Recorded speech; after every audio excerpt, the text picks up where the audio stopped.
My name is Mark Wilson. I'm 54 years old. That evening started like so many others had.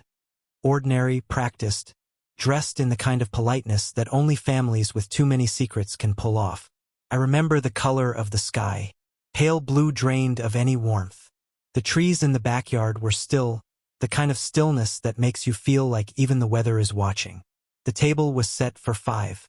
Linda had made grilled chicken, roasted potatoes, and a salad she knew I didn't like. Cilantro. She always said she forgot. I never corrected her. Evan had the music playing low on his phone, some slow, ambient track without lyrics, something that filled the room without making it feel alive. I was already halfway through my meal when I heard it. Evan leaned toward his sister, Julia, and in the same breath he used to mention the sauce, he whispered, "He's temporary." 3 words. That's all. But they rearranged everything. He didn't raise his voice. He didn't sneer. He didn't even look in my direction. His tone wasn't sharp or angry. It was worse, it was casual. Dismissive. Like he was stating something everyone already knew but hadn't said out loud yet. A weather report. A side comment. Nothing urgent. Nothing worth pausing for. And no one paused. Julia smirked but didn't reply. Linda kept talking. She was already knee-deep in planning the summer, talking about the drive up to Clear Lake, the hotel rates in Minnesota, the cabins that Evan's real dad might rent so they could all meet halfway. She said we a lot. But I knew she didn't mean me. The kids chimed in, excited, eager. Evan mentioned something about fixing up the basement before his senior year started. Julia asked if they could repaint their bedrooms. "Let's talk to Dad about it," she said, biting into her food like it was any other Thursday. No one looked at me. Not once. I sat at the head of the table, the place I always sat, the chair that wobbled slightly because no one had bothered to fix the leg. I meant to do a lot of things. But that night I just sat there, listening to my own erasure. It was like watching someone write over your name on a form you'd already signed. Linda glanced at me once, only to pass the potatoes. Her smile was automatic, that soft, mechanical expression she wore when she was keeping the peace. I nodded, didn't say a word. I didn't even flinch. I chewed my food, swallowed. I listened, and all I could think was how easily they'd rehearsed this future without me in it. The plans, the renovations, the school decisions, none of it included my name. Only my money. Julia said they needed a new laptop for the fall. Evan asked if I could call the insurance company about his car, the one I had bought him 2 years ago. He said it like a reminder, not a request. Like I had already agreed to it in some conversation I wasn't present for. It was astonishing how seamlessly they had woven me into the infrastructure of the family without allowing me into its emotional architecture. I wasn't a father. I was a funding model, a man-sized extension of the bank. And I let it happen. For 8 years. I married Linda when the kids were in middle school. Their father, Brian Cole, had already started fading by then. Showing up late to school plays, forgetting birthdays, mailing checks that bounced a week after they cleared. But his absence didn't make room for me. It just created a void I was expected to fill without acknowledgement. I drove them to soccer. I taught Julia how to parallel park. I fixed leaky sinks and crooked picture frames. I stood in the cold bleachers during every game, cheered from the crowd like I was part of it. But at every turn, I was reminded I wasn't. "You're not my real dad." They used to say it like a reflex, like a line they'd been taught. Eventually they stopped saying it out loud. They didn't need to anymore. It was there in how they asked for things, directly, without warmth, without even the pretense of connection. It was there in Linda's eyes when she'd look away instead of standing beside me. It was there in the way Brian was still Dad, even though his last contribution to their lives was a gas station birthday card 3 years ago. That night, after Evan's whisper, I didn't speak. I didn't argue. I nodded when Linda asked if I could take the SUV in for a tire rotation. I smiled when Julia mentioned how expensive textbooks were getting. I cleared my plate, rinsed the dishes, stacked them next to the dishwasher I had installed myself 2 summers ago. Then I went to the garage. I didn't even put on a jacket. I stood there for a long time, looking at the tools on the wall, the bike Evan hadn't ridden in years, the Christmas decorations that were always my job to hang and store and find. I looked at the house I had helped maintain, the cars I had repaired, the heating bill that came in my name. I thought about that word, temporary. It hung in the air like a sentence. A verdict. Not angry, just true. At least to them. And maybe that was the worst part. It wasn't meant to be cruel. It wasn't said to hurt me. It was simply the way they saw me. Like a hired driver they'd known too long. Familiar. Useful. Replaceable. The illusion I had held on to, that respect would follow time, that belonging would follow sacrifice.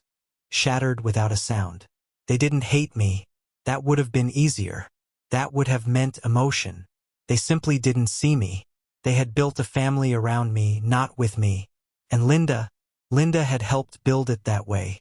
With her soft shrugs, her, they'll come around eventually, her careful diplomacy, her silence, which she wrapped around every insult like it was a protective blanket. She never said it, but her eyes did. Don't make this harder than it has to be. That night, I went to bed without brushing my teeth. I stared at the ceiling while Linda scrolled through her phone beside me. Eventually, she kissed me goodnight. Her lips grazed my cheek like a habit. I stared into the dark and thought, they don't love you. They don't respect you. They just need you. And needing someone is not the same as valuing them. Not even close. I didn't raise my voice. I didn't slam a door, make a speech, or ask anyone to explain themselves. I didn't cry. There was nothing theatrical about it. Not even anger. Just silence. The kind of silence that feels like stepping out of a room and realizing no one noticed you were there in the first place. That night, after everyone had gone to bed, after Linda had fallen asleep scrolling through real estate listings for a lake house that I would eventually be expected to pay for, I walked onto the porch and sat down on the step. The air was cold enough to tighten the skin on my arms, but I didn't feel like going back inside. The door behind me might as well have belonged to someone else's home. I pulled out my phone, scrolled past the messages from work, the emails I hadn't read, the bank app. I hovered over Brian Cole's contact. For 8 years, I had only called him twice. Once when Evan crashed his bike into a mailbox and needed stitches, and once when Julia needed permission to travel for a school trip. Both times, he'd answered like he was doing me a favor, like his children were burdens someone else was supposed to carry, and I was just the man dumb enough to volunteer. But now I was calling for myself. When he answered, his voice was thick with sleep and distance. Hello? I didn't bother with pleasantries. I said, we need to shift things back to you. He didn't speak right away. Probably thought it was about visitation or weekend scheduling or some tedious parenting coordination. I clarified. From here on out, you're the parent of record. Insurance, school decisions, all of it. I'm stepping back. A pause. Then, what are you talking about? I'm saying you're their father. So it's time you take the legal responsibility that goes with that title. Still nothing. I could hear the silence between us. Not confusion, not resistance. Just fear. The kind of fear a man feels when the mirror finally shows him who's really standing there. I'll have the paperwork sent over, I said. You'll need to sign some things. I'll cover the legal fees. But as of next week, I'm not signing school forms. I'm not sitting through counselor meetings. I'm not the fallback when something breaks. He tried to speak then, but all I heard was, I've got a lot going on. So do I said. But unlike you, I'm not going to pretend someone else owes me a pass. And then I hung up. No insults. No dramatics. Just a clean, quiet ending. By morning, I had already started the process. I contacted the school. I called the insurance company. I emailed the attorney Linda and I had used for our wills and asked him how to transfer decision-making authority for 2 children I had never legally adopted. I didn't ask for his opinion. I just asked for results. I didn't tell Linda right away, not because I was hiding it, but because it no longer felt like it concerned her. She'd made her position clear, hadn't she? Not in words, but in silences, in smiles that never reached her eyes, in plans whispered across the dinner table that treated me like background noise. I moved through that morning like a man performing the choreography of his old life while preparing to exit the stage. coffee, emails, laundry, fixing the garbage disposal. All of it automatic. I smiled when spoken to. I answered when asked. And behind every small, quiet movement, the foundation was shifting. They didn't feel it at first. Of course they didn't. That's the curse of being reliable. People only notice your absence when the machine stops working. And even then, their first instinct isn't concern. It's confusion, as if the world owes them continuity. By Wednesday, Linda began noticing things. She called me at work to say the health insurance portal wouldn't let her log in. I told her the accounts had been updated, that the primary guardian on record was now Brian. Pause on the line. You changed the mark, why would you do that? He's their father, I said. It makes more sense this way. I don't understand. You don't have to, I said. It's already done. That night, Evan asked if I'd ordered the new tires for his car. I shook my head. But you said. I said I'd think about it. He stared at me like I was speaking a different language. Well, can you? You'll need to talk to your dad, I said. I'm not handling that anymore. Wait, what? Brian's the parent of record now. If it's a big expense, he'll have to approve it. He didn't argue. Not then. He just stared at me, stunned. Like someone had moved a wall he leaned on every day and now he was falling backward into space. He told Julia. Julia told Linda. Linda asked to talk. We sat on the porch, the same place I'd made the call. The same place where the air still carried the echo of the word temporary. You can't just pull back, she said. You're their stepfather. I smiled, but there was nothing kind in it. That's exactly what I'm doing. Pulling back, stepping out, choosing to stop carrying what isn't mine. You're still part of this family, she said, voice tight. Am I? I asked, because I don't remember being part of the conversation about summer plans, or the kitchen renovations, or the 1,000 decisions that were made around me like I was furniture. She looked away. I leaned forward. I didn't make a scene, Linda. I didn't scream or demand anyone apologize. I just made room. You called Brian their father. The kids agree, so I'm letting him be one. Not in theory. On paper. They need you. No, I said. They need someone to pay for what their father never would. They need a man to step in when the real one disappears. But when it comes to respect, to family, to love, they've made it clear I'm a placeholder. That's not true. Yes, it is. And if you're honest, you know it. Her eyes welled up, but still no denial, no defense, no outrage at her children's behavior, just sorrow that the balance had shifted. The next day, the school called her instead of me. They needed a signature for a field trip. She called Brian. He didn't answer. She texted him. He read it but never replied. I got an email from the school office. They copied me, still assuming I was involved. I clicked reply and wrote, "Please refer all future inquiries to Mr. Brian Cole. I am not the legal guardian on record." It was the cleanest sentence I'd written in years. Evan asked Julia what was going on. Julia asked Linda. Linda didn't know how to answer. By the end of the week, the silence in the house had changed. It wasn't empty anymore. It was heavy, dense with realization. The machine had stopped, and no one knew how to start it again. Took 2 days. That's how long the illusion held. 2 days of muttering, of half-finished questions, of silence broken only by the sound of dishes being washed or phones buzzing with updates no one shared aloud. 2 days before Linda's voice shifted from confusion to concern. Before Evan started watching me the way you watch something you assumed would always work, only to find it inert. I came home from work and found them all in the kitchen. Linda stood by the counter. Julia was leaning against the fridge. Evan sat at the table, his phone face down for once. The air had weight. I walked past them and set down my keys. No one said anything until I opened the fridge. That's when Linda spoke softly, too softly, like she didn't want to trigger something she couldn't control. "Mark, we need to talk." I nodded, closed the fridge, didn't speak. She gestured to the seat across from Evan. I stayed standing. "I called the insurance company," she said. I waited. They said Brian is listed as the primary contact now, that his name is on the account. That's correct, I said, and that if we want to make changes, any changes, we need his approval. Again, I nodded. Her eyes searched mine for softness, for room, for some indication that this was a phase, a moment of hurt, something that could be swept away if we just acted like nothing happened. I don't understand, she said. You've always taken care of this stuff. That's right, I replied. I always did. Evan looked up. His face was tight.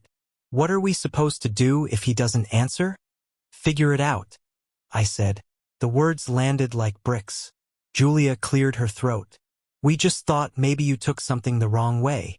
I turned to her. Did I? She didn't respond. Because they knew. They all knew. Evan's whisper had only confirmed what they had acted out for years. That I was a stand-in, a figure to orbit around but never connect to. A structure they relied on but never claimed. And now, with that structure missing, the seams were visible. They didn't know how to adjust the thermostat anymore. They didn't know when the mortgage autopay hit or when the trash pickup changed routes. They didn't know who to call about Evan's car insurance, or how to talk to the bursar at Julia's school when billing issues came up. They had built a life assuming someone else was behind the curtain, always watching, always adjusting. That someone was me, and now I was gone. I didn't say that out loud. I didn't need to. They were beginning to feel it. By Saturday, the calls started. Not from Brian. From Linda. From Evan. From Julia. Small things first. Harmless. Tentative. Hey, Mark. Do you know the password to the school portal? I think the hot water's acting up again. Have you seen the login info for the utility site? Each call was a tap on the glass. A test. Are you still there? Will you still help? I didn't ignore them, but I didn't answer right away either. When I did reply, my voice was calm, distant, like a man speaking from another country, like a man who had learned, finally, to let silence speak for him. I'm sure Brian can get you set up. I'm not handling that anymore. You'll need to call the account holder on file. No anger, no raised voice, just the kind of steady, quiet withdrawal that feels more permanent than any argument. That's when the tone changed. Confusion became frustration. Then urgency. Evan knocked on my office door Sunday night. He hadn't done that in years. Usually he just barged in, borrowed whatever he wanted, left crumbs behind. This time he paused in the doorway. Hey, do you have a second? I looked up from my computer. Sure. He didn't sit down. He hovered. I just wanted to say, I didn't mean it. That thing I said at dinner. You'll need to be more specific, I said. He looked down. That thing, when I said you were temporary, there it was, spoken now in the open air, like a confession offered too late to change the outcome. I didn't mean it like that, he said. It was just a joke. It wasn't a joke, I replied. And it's fine. You said what you believed. He looked uncomfortable. It was stupid. I know you do a lot. I was just... Evan, I said, cutting him off. You don't have to explain. I heard you, and now you're seeing what temporary actually feels like. He flinched but didn't speak. You've never had to carry anything real, I said. Not because you're lazy, but because someone made sure the weight never reached you.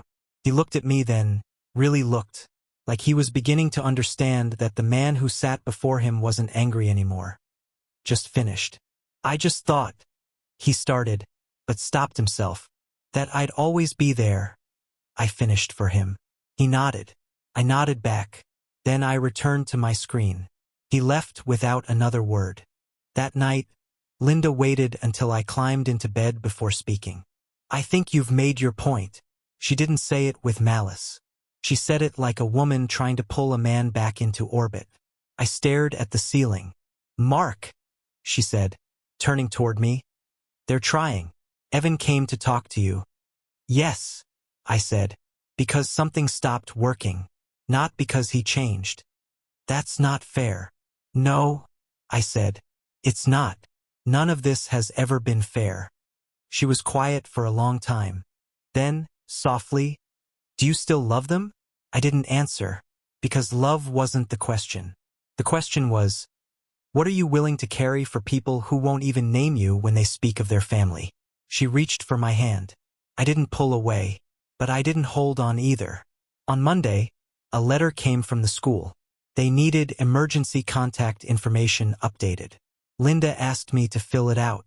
I slid it across the table. Brian's name goes there, I said. Not mine. Mark. I won't be the silent partner in a family that forgets I exist until something breaks. They're kids. They're old enough to know what words mean, I said. She didn't argue after that. But the distance between us, which had once been invisible, was now mapped, measured. The calls from Evan slowed. Julia stopped trying. Even Linda began moving around me with the tentative care of someone who knew a fracture had formed and couldn't be sealed with sentiment. And that's when I knew it had worked. They weren't just feeling the consequences. They were beginning to feel my absence. Not my anger, my absence. Because nothing reminds a family of your worth faster than the moment they can't reach you. And now, they couldn't. It was a Tuesday, cold, uneventful, the kind of day that passes through your life without asking permission. I was home early, standing in the garage with my sleeves rolled up, trying to fix the leak under Linda's SUV. Something about that silence felt different. Not peaceful, hollow, like the house was holding its breath. Linda opened the door from the mudroom and stood there watching me. Her expression wasn't hostile, just tired, like someone caught in a storm who finally realized no one was coming with an umbrella. I talked to Brian, she said. I didn't look up. And he said he doesn't have the capacity to handle all this. Of course he did. He said it's not fair to spring all this on him. I tightened the wrench. 8 years. I carried them for 8 years. That wasn't fair either. She didn't respond. I let the silence grow until it was louder than either of us. He says he can't pay for Julia's tuition, or Evan's insurance. Then they'll have to adjust, I said. What does that mean? I stood, wiped my hands on an old towel, and finally looked at her. It means the person they chose to believe in, the man they call their real dad, doesn't want the job. And I'm not volunteering anymore. Her face cracked then, just a little. The kind of crack you only see when someone's control slips for half a second. You're punishing them. No, I said. I'm teaching them. To what? Be afraid? To understand where things come from. What it costs to build a life on someone else's effort. And what it means when that effort stops. She didn't say another word. Just turned and walked back inside. That evening, Evan asked what the code was for the streaming account. I said, "Ask your dad." He stared. "He doesn't have one." "Then maybe you'll have to read a book." His mouth opened, closed. Julia was more careful. She approached me in the hallway the next day, gently, her tone polite. "Would you mind helping me look into scholarships? I don't think Dad really knows how to do any of that." I nodded. "I believe in scholarships." "Can you?" "But no," I said. "I won't help you apply." Her eyes filled with something I didn't expect. Not anger, not guilt, recognition. "Okay," she said quietly. "I get it." That's when I saw the change. Not in her tone, but in her posture. In the way she didn't argue, didn't plead. She understood. She'd relied on a system she never thanked. A man she never claimed. And now the cost was visible. Linda tried one last approach that weekend. She made dinner, just the two of us. No kids, no noise. She used the plates we got on our anniversary, the ones we never touched unless we had company. She poured wine, lit candles. I let her set the scene. Halfway through the meal, she said, "I don't want to lose you." I didn't respond. She tried again. "We made mistakes. I should have spoken up more. When they disrespected you. I should have defended you." I nodded. "But you didn't." "I didn't think it mattered. I thought you were stronger than that." "I am," I said. "That's why I left." Her hand reached across the table. "Don't go any further. Please." I looked down at her fingers, perfectly manicured. She still wore the ring I bought her. She never took it off. I don't think I left, I said. I think you all built the house without me. And now the frame's cracking. Her face crumpled, lips trembling. They're just kids. They're old enough to ask for help, I said. Old enough to choose whose name they speak. Old enough to say, he's temporary, and believe it.